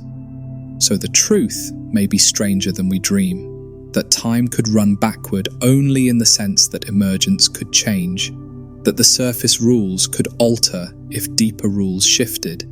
But for us, forward remains absolute. Perhaps this explains why humans feel time so differently from physics, why we speak of past and future, why we feel loss and hope, because what we live is emergent, not fundamental, a construct of entropy and information, not of pure law. The consciousness we carry is a product of records, and records are products of entropy, and entropy is the mark of forward. And so awareness itself is not neutral, but directional, not free but bound, shaped by the arrow. We long for reversal because we long for release from entropy, but release would not bring us comfort. It would dissolve us, erase us. For we are creatures of records, creatures of memory, creatures of forwardness, children of entropy. So the meaning we seek is not beyond the arrow, but within it, not in reversal, but in acceptance, not in breaking it, but in living with it, not in dreaming of backward, but in cherishing forward. Even in philosophy, the arrow dominates, for cause and effect define reason itself, and without cause, without sequence, thought unravels, logic breaks, coherence collapses. The principle of causality assumes forwardness, assumes that causes precede effects, that evidence follows events. And if time reversed, reason itself would dissolve, arguments would collapse, nothing could persuade or explain. So, in truth, the arrow is not only a condition of physics, but a condition of thought, a law that binds minds as tightly as it binds stars. For reason is forward, memory is forward, and meaning is forward. Thus, the question of backward time is also the question of whether thought can exist without direction. And the answer is no. For even the act of asking requires forwardness, requires cause, requires arrow, requires entropy. Now we begin to glimpse the deepest edges, where the arrow is no longer only a law of physics, but the stage of existence itself. A stage where everything plays out, from galaxies to thoughts, from stars to stories, from cosmos to mind. The universe flows forward because it began improbably ordered, because probability tilted, because entropy had room to climb. And that climb is irreversible, overwhelming, absolute, binding everything. We live inside that climb, built from its traces, carried by its currents, doomed by its weight, and yet gifted by its generosity. For without it, we would not exist. Without it, there would be no life. So the answer grows sharper still. Time could run backward, but in doing so it would erase existence, erase memory, erase meaning. And so forward is not only reality, but necessity, not only truth, but condition, not only law, but life. Every human life is a mirror of the arrow, beginning in birth, growing in change, and ending in death. And the inevitability of this sequence shapes not only biology, but meaning, for it is the forwardness of time that gives life weight, that makes each moment irreplaceable. The truth is that mortality is entropy made personal, the second law of thermodynamics written into flesh and memory. And though we resist it, though we dream of undoing it, death is the clearest mark of irreversibility, the most intimate proof of the arrow. We fear this irreversibility, yet it is also what allows meaning to exist, because without endings, beginnings would hold no power. And without finality, choices would dissolve into repetition, consequences into nothing, life into emptiness. So the arrow of time is both our greatest burden and our greatest gift, denying us eternity but granting us significance, forbidding reversal but allowing value, forbidding return but giving story. Imagine a world where mortality did not exist, where entropy reversed and bodies grew younger instead of older, where memories unwrote themselves, where scars healed by erasing the injury as if it never was, where death was undone before it arrived. The experience of such a life would not be paradise, for identity would collapse, continuity would break, memory would disassemble, and the self would dissolve into fragments that never endure, never accumulate, never become whole. We assume that immortality would give meaning, but it may instead erase it. For meaning depends on scarcity, on endings, on moments that vanish forever. And without vanishing, there is no reason to cherish, no reason to value, no reason to live. Thus, the arrow of time, harsh as it feels, may be the very source of beauty, because only in moving forward can we love, only in losing can we care, only in ending can we find meaning, and reversal would take it away. Still, cultures across history have dreamed of defeating the arrow, from myths of eternal youth to religions promising resurrection, each one a cry against entropy, a wish to undo time, a hope to escape irreversibility. The legends of fountains that heal age, or gods that reverse death, or paradises where decay does not exist, all arise from our refusal to accept the arrow's tyranny, from our longing to rewind the irreversible, from our dream of backwardness. But in truth, these myths endure not because they are real, but because they are impossible, because they express our yearning for what physics denies, and in their impossibility they remind us of what we value most, of what is fragile.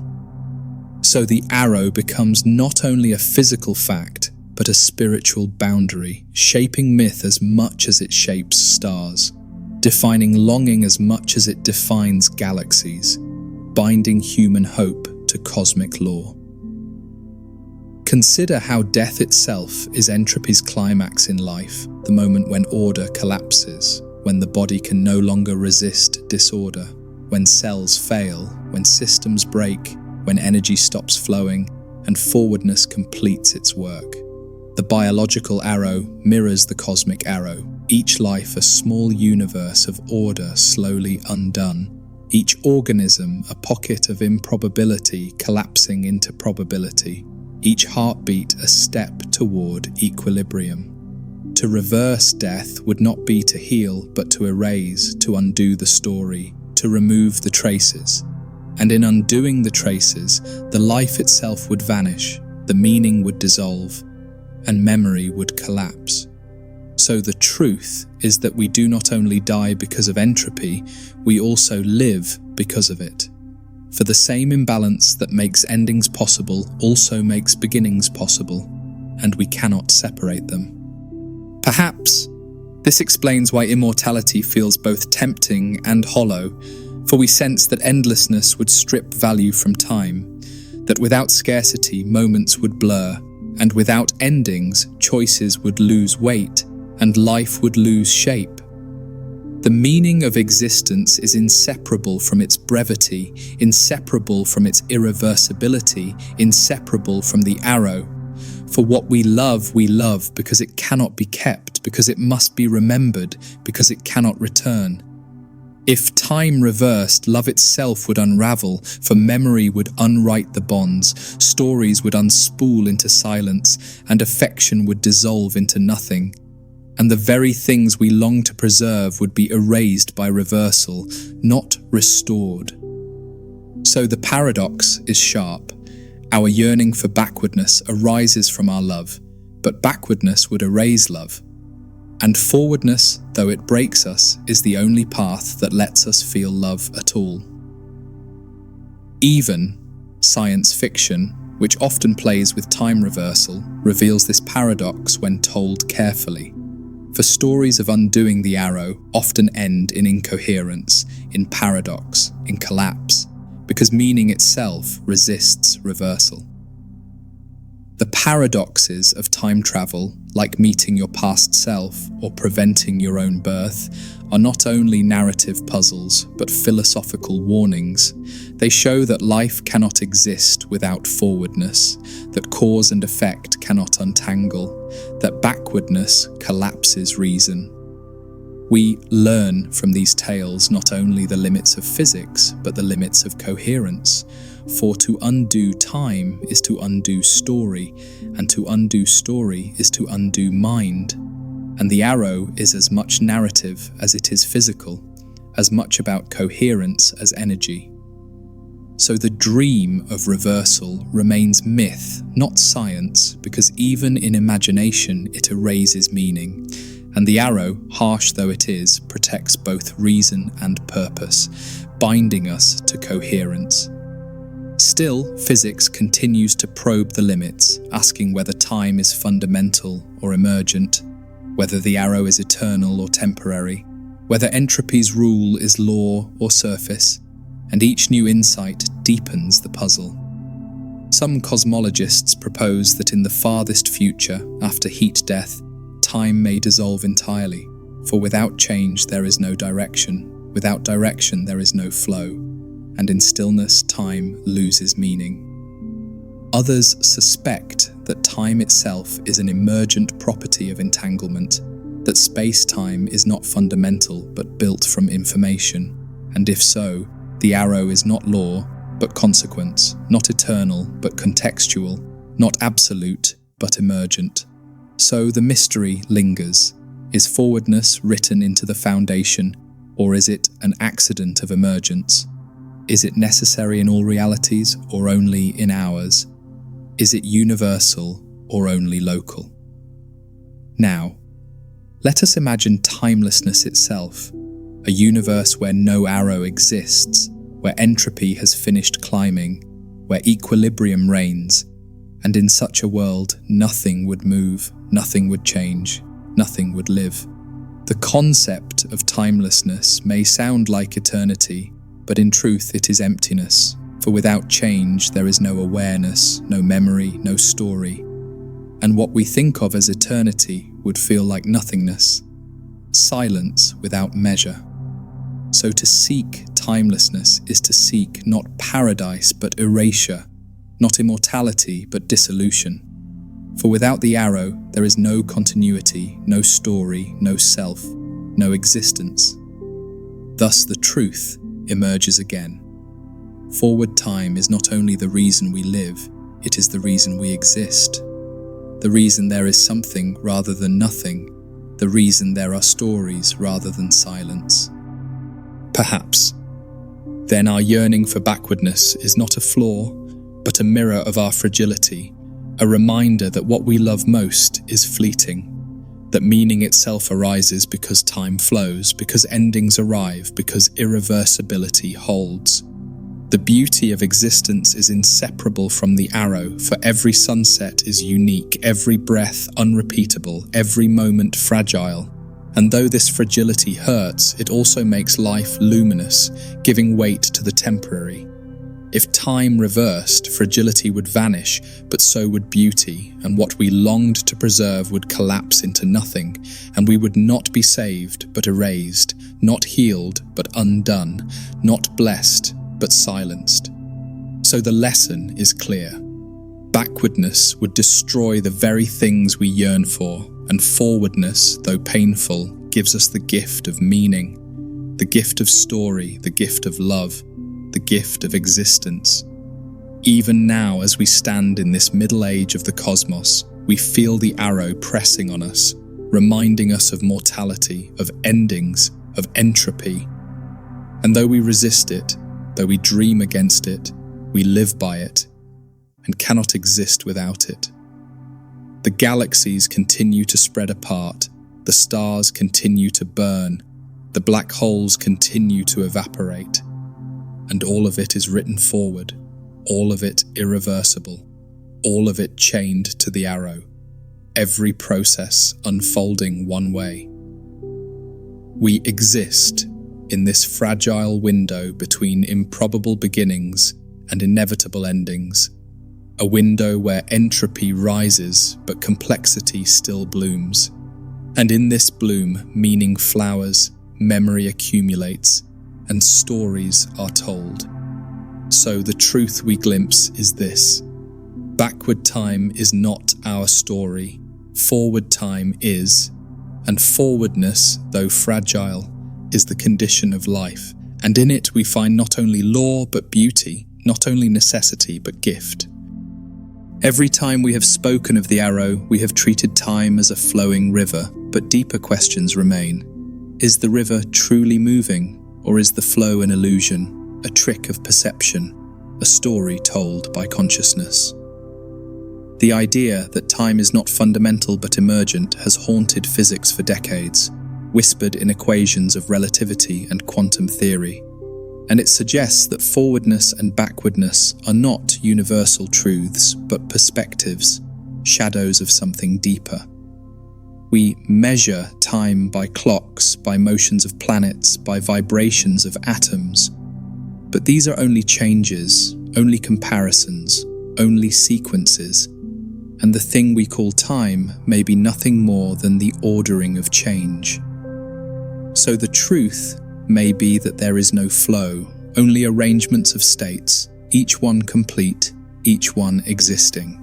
And what we feel as passage is only the mind linking states together, giving continuity where there is only stillness. Consider the block universe model, where past, present, and future all exist at once, where time is laid out like a landscape, not flowing, not changing, but fixed eternally in four-dimensional space-time. In such a picture, the arrow of time is not motion but geometry, not flow but structure, and forwardness is only the direction in which entropy increases across the landscape, a slope built into the terrain. We walk through this block not because the universe moves, but because our consciousness does, stringing together slices of space-time into narrative. And in this narrative, we invent flow, we invent before and after, we invent time. So the arrow may not be fundamental at all, but a projection of our awareness, a way of reading a universe that is frozen, eternal, and complete. A way of turning geometry into story, stillness into flow. Still, we resist this vision because it robs us of freedom, of becoming, of change. And though equations permit it, the human heart demands a present, demands a moving now, demands a river. The block model denies the difference between past and future, yet we feel them as opposites. We live them as opposites. And the arrow is more than geometry. It is experience. It is awareness. It is meaning. We know that memory points backward, never forward. That knowledge records what has been, but never what will be. And this asymmetry makes the present feel alive, the future unknown, the past solid. So the question becomes not whether the block universe is true, but why consciousness lives inside it with an arrow, why the mind sees sequence where physics sees structure, why the now feels special. Perhaps the answer lies in entropy again, for entropy provides the conditions for memory, for record, for trace, and it is because of these traces that we see time as flowing forward, never backward, never neutral. The mind is bound to the arrow because it requires records to exist, because thought depends on irreversible marks. And so consciousness itself is directional, consciousness itself is entropic, consciousness itself is forward. If time reversed, consciousness would not survive, memory would not accumulate, identity would not cohere. And so awareness is proof of forwardness, evidence that the arrow is real, at least for us, if not for the universe. Thus, the truth may be that forwardness is not universal but experiential, not fundamental but emergent, and yet for beings like us it is absolute, binding, unbreakable, indistinguishable from existence. Even relativity reminds us that time is relative, that simultaneity is not universal, that observers in different frames disagree on what is now. And yet all agree on the direction of entropy, all agree on the arrow, all agree on disorder. The laws of space-time bend clocks and stretch durations, But the second law bends nothing, for it applies in every frame, in every context. And this makes entropy the true anchor, the true universal now, the only shared time. We see this in the cosmic microwave background, the faint echo of the Big Bang that fills the sky, for it is a universal record, a trace of order dissolving into disorder, a sign of the arrow stretched across the cosmos. So the cosmos itself has a clock not of ticking hands, but of rising entropy, a clock that no relativity can change, a clock that points one way only, forward, a clock that defines history. Still, the possibility lingers that time is not real in itself, that it is an emergent property of relationships, of change, of difference. And this possibility unsettles because it strips away the most familiar thing we know, leaving us with only patterns. The idea of timelessness is not comforting, for it means that past and future are illusions, that flow is invention, that the arrow is appearance, and what we feel as becoming is only arrangement, only geometry, only stillness. We fear this because it denies agency, denies choice, denies becoming, and though physics may support it, human meaning resists it, for without time there is no story, no love, no grief, no value.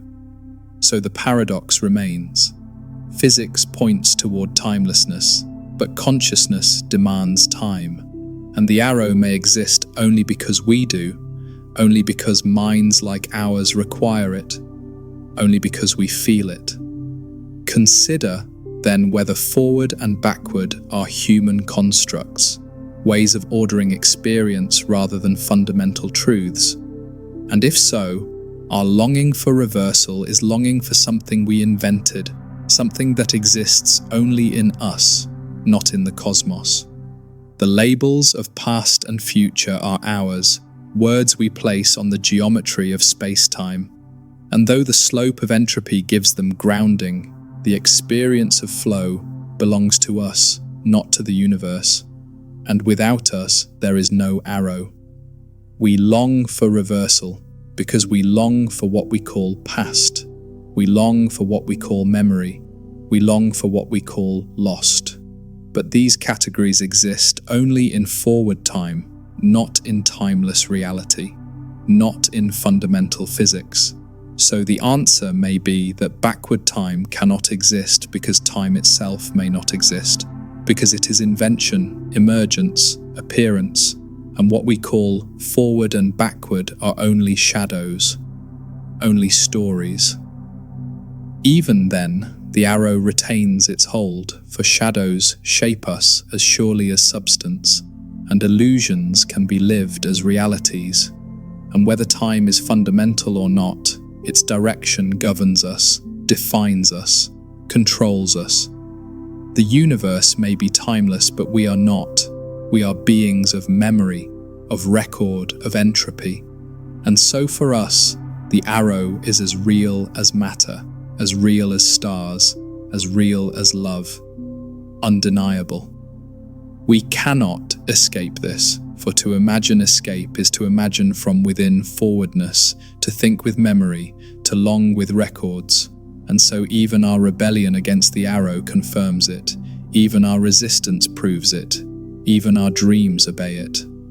So the truth is that backward time will never be ours, for we are creatures of forward, creatures of entropy, creatures of arrow, and this is our story, our prison, our gift. Every discussion of time eventually touches on freedom, for if the arrow is fixed and irreversible, what room is left for choice? And if probability guides the universe forward without pause, how can we say we are free? How can we say we decide? The truth is tangled here, for physics describes laws and probabilities, but human life is lived in stories and decisions. And somewhere between these layers lies the paradox of free will, the puzzle of agency, the tension between arrow and choice. We know that entropy grows no matter what we do, that the second law is not optional, that the arrow moves forward regardless, and yet we also know that within that forwardness we act, we choose, we shape paths, we live as agents. So the question becomes not whether the arrow denies us freedom, but whether freedom exists inside the arrow, whether choice is real or illusion, whether meaning can endure in a universe tilted by probability, whether we are authors or passengers. This removes the paradox but makes time travel seem deterministic and limited, where you become part of history rather than changing it, a passive observer rather than an active agent.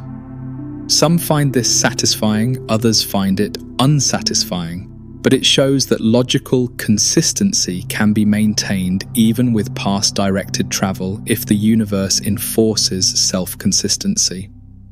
Another approach invokes parallel universes, where traveling to the past creates a new timeline, and you change that timeline's past without affecting your original timeline, avoiding paradoxes by separating cause from effect across different realities.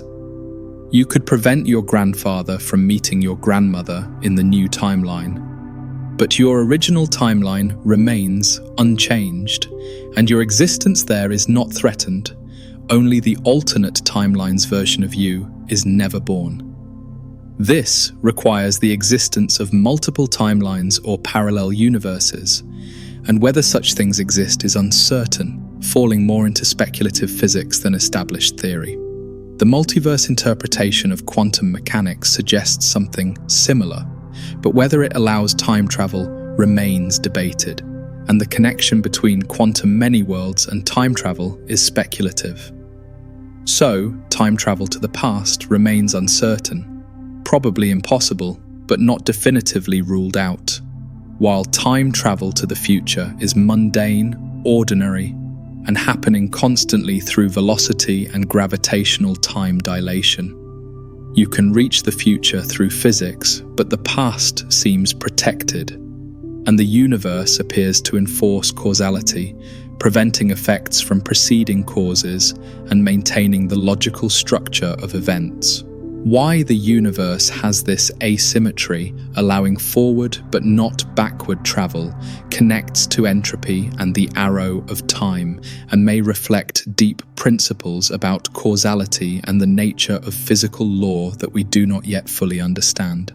For now, we can only travel forward, and relativistic speeds or strong gravity let us travel forward faster, arriving in futures that others reach more slowly, making us time travelers to tomorrow but never to yesterday. Practical implications of time dilation extend beyond space travel into fundamental physics, and particle accelerators routinely see particles live longer than expected because their high speeds cause time dilation that delays decay. Muons, tau particles, and other unstable particles survive measurably longer when moving at relativistic speeds, and experiments confirm this precisely, showing that time truly slows for moving objects at the quantum level. This confirms that time dilation is not just a classical effect, but applies to quantum systems as well. And it shows that relativity and quantum mechanics, though seemingly different theories, both govern the behavior of particles and fields. Merging these two theories into quantum gravity remains one of physics' great challenges, and understanding how time behaves at Planck scales near singularities requires a theory we do not yet have.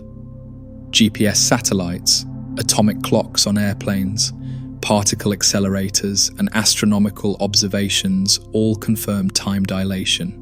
And thousands of experiments have tested relativity, finding perfect agreement between prediction and measurement.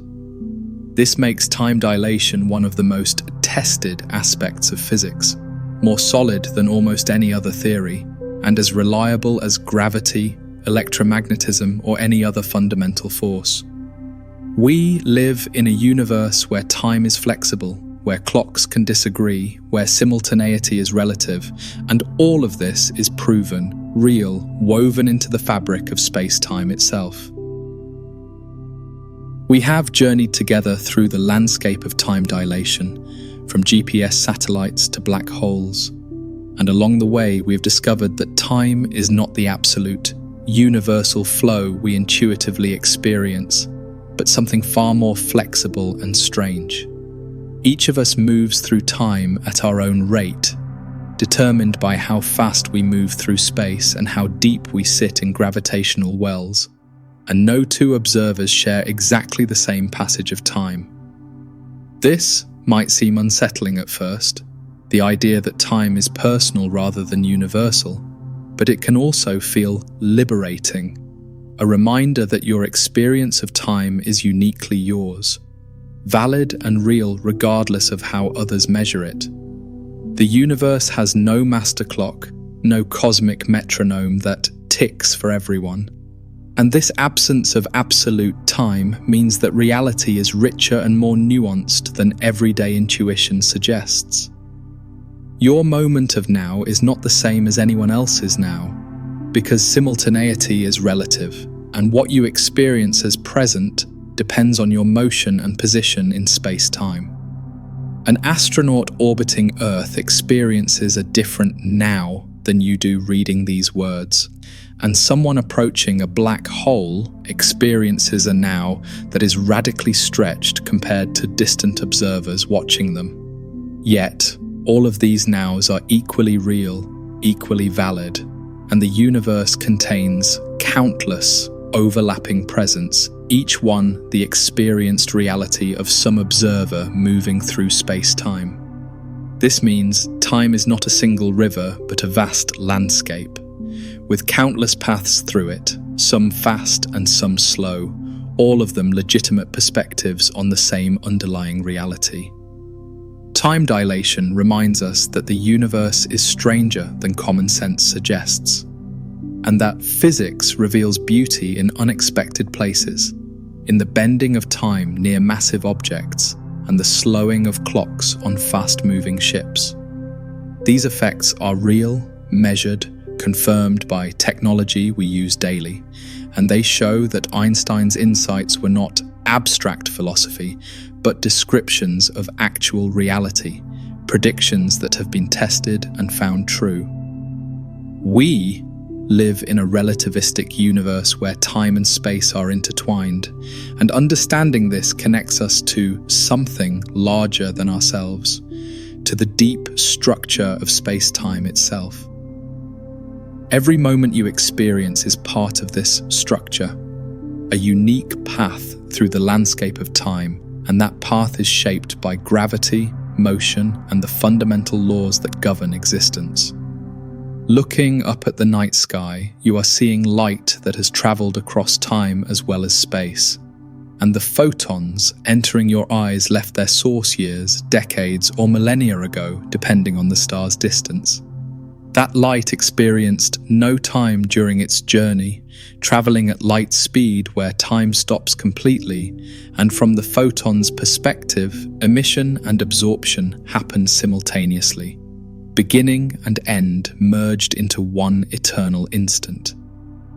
Yet, for you, the observer, time passed while the light traveled, and you exist in a moment separated from the star's past by the distance light must cross, a gap in time that cannot be closed or shortened.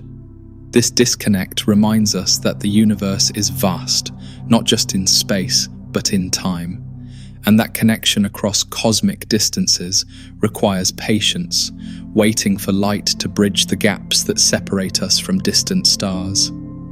We are all time travelers, moving forward through time at rates determined by our paths through space-time. And though we cannot travel backward, we can travel forward faster by moving quickly or descending into gravity wells. Astronauts, particle physicists, and anyone who moves experiences fractionally less time than stationary observers, and with sufficient speed or strong enough gravity, this effect could become dramatic, allowing journeys into Earth's distant future. This is real, possible, constrained only by energy and engineering, and future civilizations might use time dilation deliberately, aging slowly while the universe ages normally, exploring eras far beyond their birth. Such travelers would become bridges across time, carrying knowledge and experience from one era to another, and they would witness firsthand how the cosmos evolves, how civilizations rise and fall, and how stars live and die. The flexibility of time teaches us humility because it shows that our intuitive understanding of reality is incomplete, and that the universe operates according to rules that often defy common sense yet are demonstrably true. Time does not flow uniformly, space and time are not separate, and the cosmic speed limit cannot be broken, all truths revealed through careful observation and mathematical reasoning. These discoveries expanded human understanding immeasurably, showing us that we live in a relativistic universe where time itself is part of the physical structure, subject to the same laws and principles that govern matter and energy. And this understanding connects us to Einstein, to the generations of physicists who tested his predictions, and to the ongoing project of understanding reality through science and reason. As you prepare for sleep, let these ideas settle gently into your mind. Images of time flowing at different rates, of clocks ticking faster and slower, of travelers aging slowly while the universe ages around them. Time is personal, unique to your path through space-time. And your experience of this moment is real and valid, a thread in the vast tapestry of moments that make up the universe. Every second you experience is genuinely yours, untranslatable to anyone else's reference frame. And this makes your time precious, finite, and uniquely your own. We are brief patterns in space-time, conscious moments that arise, persist, and fade. But while we exist, we experience time, and that experience is the most intimate and immediate aspect of our existence. The stars above have witnessed Earth for billions of years, and their light reaches us across time and space, connecting past to present, distant fires to nearby eyes. Time dilation means they age at different rates depending on their mass and gravity, and each star experiences time uniquely, some aging fast and others slow, all of them burning through their futures at rates determined by physics. We share the universe with these stars, with black holes and galaxies and the fabric of space-time itself. And all of us move through time together, each at our own pace, all equally real. This connection is beautiful, a reminder that we are part of something larger, woven into the cosmos not just through space but through time, our moments intersecting with the moments of stars and planets and all that exists. So, rest now, knowing that time is flexible and personal, that your now is uniquely yours, and that the universe contains countless presents, all of them real, all of them valid perspectives, on the same underlying reality. Time dilation is not just physics, but poetry, a revelation that time itself is part of nature's tapestry, as subject to gravity and motion as any particle or wave, as real and as mysterious as existence itself. Sleep well and let time carry you gently forward at your own pace. Through this night and into tomorrow, your unique path through space-time continuing its journey through the landscape of moments. And when you wake, remember that time is a gift, finite and precious, and that every moment you experience is a unique perspective on the universe, never to be repeated, always part of the eternal now.